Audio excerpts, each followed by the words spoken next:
काय नक्की तुमची मागणी आहे? गरीब आणि गरीब विद्यार्थी अल्पोत्पन्न गटातील विद्यार्थ्यांच्या प्रशिक्षण करण्यासाठी 2009 आणि 2013 साली शिक्षण हक्क कायदा लागू झाला. 17 फेब्रुवारी पासून या शिक्षण हक्क कायद्याची आरटीचे प्रवेश पुणे शहरात चालू झाले, महाराष्ट्रात चालू झाले. आणि 13 फेब्रुवारीला या शासनाने असा निर्णय काढला की जी पूर्वीची 2.5 किलोमीटरची जी अट होती ती 2.5 किलोमीटर शाळेपासून अंतर असेल तर विद्यार्थ्याला प्रवेश मिळू शकतो, ती 1 किलोमीटरवरती आणली. आज उद्या आरटीचे सगळे प्रवेशाची उद्या अंतिम मुदत आहे. आज संपूर्ण महाराष्ट्रामध्ये 1 लाख विद्यार्थ्यांचे अजूनही 1 लाख विद्यार्थी आरटी प्रवेशापासून वंचित आहेत. आज आपल्या पुणे शहरात हजारो पालकांच्या आमच्याकडे असे तक्रार की त्यांना शाळा मिळत नाहीये.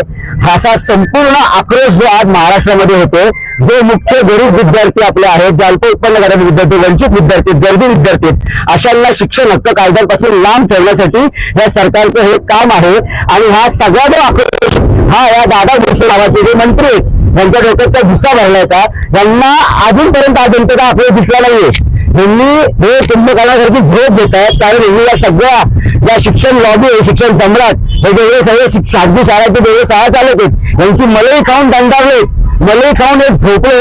यांना कुंभकर्णासारखी झोपलेल्यांना जागे करण्यासाठी आज मनविसेतर्फे आंदोलन केलेलं आहे की त्यांना हा एक नागरिकांचा आक्रोश समजून यावा. जो अल्प उत्पन्न गटातील आमच्या गरीब घरातील घटकातील विद्यार्थ्यांना जे त्यांच्यावरती अन्याय होतोय, कारण जो आरटी पासून त्यांना लांब ठेवले जाते आणि जे प्रतिपूर्त शुल्क यांनी अडवलेले त्याच्यामुळे खासगी शाळा ऑलरेडी बाहेर पडल्या, अल्पसंख्याक दर्जा घेतल्यामुळे अजून सीट कमी झाल्यात. याच्यातही त्यांना प्रवेश जर मिळत नसेल तर हे पूर्णपणे मुख्य आरटीच्या कायद्याला तिलांजली देण्याचं काम आहे. आणि हे जे सरकार आहे दादा भुसे यांना याची काळीची पर्वा नाही, गरिबांची पर्वा नाही, यांना विद्यार्थ्यांची पर्वा नाही. आरटी हक्क कायद्याच्या बाबतीत विधानसभेत भागांचं खोटं बोलले. 1 किलोमीटर मध्ये प्राधान्य आणि 3 किलोमीटर मधल्यांना प्रवेश असा आरटीच्या 2013 कायद्यात स्पष्ट नमूद असताना विधानसभेत हे दादा भुसे खोटं बोलले. हे कुंभकर्ण आहेत, आधुनिक कुंभकर्ण, हे झोपले, यांनी मलई खाल्ली आहे, यांनी शिक्षण सम्राटांचे पैसे खाल्ले, यांनी दलाली केली, यांनी शाळांची दलाली केलेली आहे. आणि याच्यामुळेच यांनी हा 1 किलोमीटरची अचानक अट टाकून हजारो लाखो विद्यार्थ्यांना आज शिक्षणापासून वंचित ठेवले. या दादा भुसेंचा आम्ही निषेध करतोय.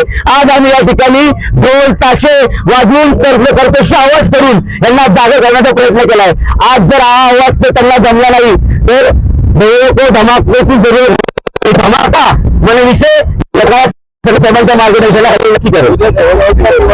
आम्ही मुदतवाढीची मागणी केलेली आहे. मुदतवाढ याच्यामध्ये 100% मिळेल. संघाने हायकोर्टामध्ये पण या संदर्भात केस दिलेली आहे. आम्हालाही माहिती आहे, आम्ही शेवटपर्यंत लढा देऊ. अंतिम अजून जर 1 लाख विद्यार्थी याच्यामध्ये जर प्रवेशापासून वंचित असेल तर या झोपी गेलेल्या सरकारला आज जाग आली पाहिजे आणि यांनी पुन्हा एकदा मुदतवाढ दिली पाहिजे. आजही त्यांनी डिसेंबरमध्ये होणारी आरटी प्रक्रिया फेब्रुवारीमध्ये राबवली, अजून 15 दिवस राबवल्याने काही फरक पडत नाही. सगळ्या गरीब विद्यार्थ्यांना त्याच्यामध्ये न्याय मिळाला पाहिजे, ही आमची भूमिका आहे. आज काय नक्की तुमची मागणी आहे?